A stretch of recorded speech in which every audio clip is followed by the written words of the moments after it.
So we have already gone so far that we can't roll back and can't Precisely. negate the digitalization.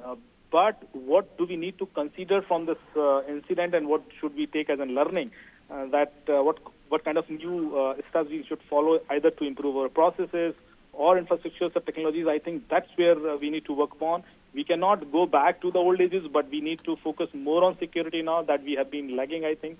Microsoft being one of the biggest brand in the world, we cannot expect that there would be a technical glitch or something like that. I'm sure there must be some reason, some cyber attack, some APT involvement, and that's why I'm actually reiterating this, that this requires a detailed, thorough investigation, and it is impacting a global world. So I think a global body should be created who could actually look to the root causes of these kind of situations, so that we cannot have the same situation again in future. So this is something which we should treat as a terrorist attack rather a simple IT failure or a cyber attack. Right, absolutely. Mr. Dubey, do stay on with us. My colleague Karthik Malhotra would also like to prop up a question or two. Karthik, over to you. Mr. Dubey, the cyber security expert, with us on the line. Hi, Mr. Dubey. Thank you. I heard your inputs, and I think you're making some valid, if I may say, assumptions at this moment that this could perhaps more likely be a cyber attack as opposed to a technical glitch, because if it is a technical glitch, it's going to likely impact only a certain part of the geography and not the whole world as a whole. But, at this stage, what does it really look like? If it is a cyber attack, then what is the next level from this? Because if it is a cyber attack, if there is a ransomware, which has been inserted into the Microsoft tools, then where does the story go from here? And what is at stake when it comes to the ransom demands that may come from an attack of this nature, which is impacting the whole world?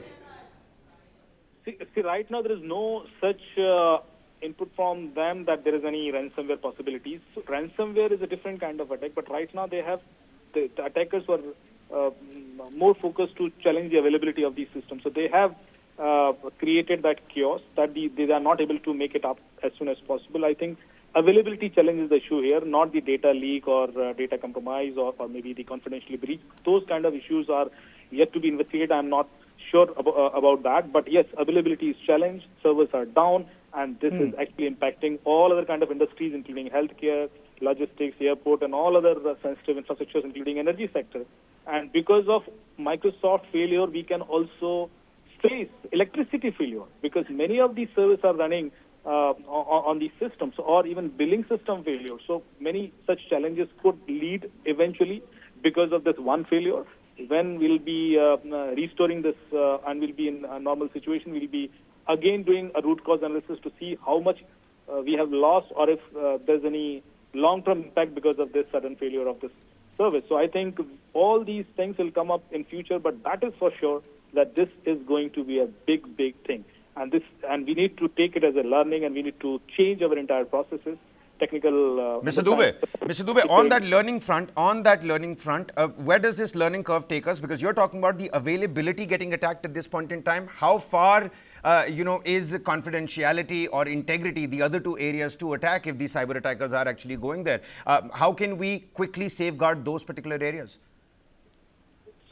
Ideally, these are protected because of the distributed network, or isolating these networks to data diodes. So this is already in place in Microsoft Cloud Networks.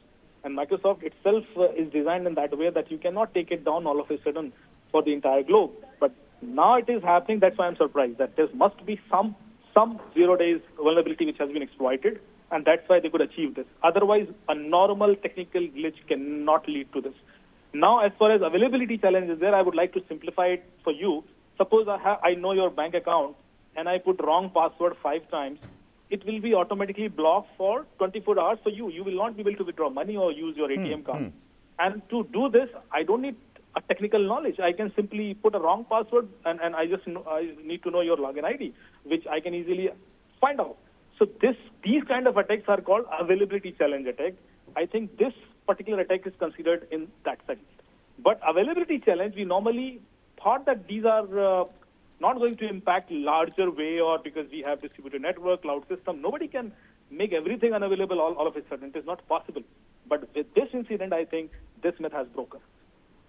Well, what is the biggest outcome according to you? I mean, you're a cybersecurity expert. We've spoken about a plethora of issues and dimensions. What is the biggest thing that is coming out of this? What's got your brain running when almost 70% of the world comes to a standstill, from Berlin to Frankfurt, all of these airports, Edinburgh, everything coming to a grinding halt, banking systems, raising a brow here and there. What do you think is the biggest outcome out of all of this?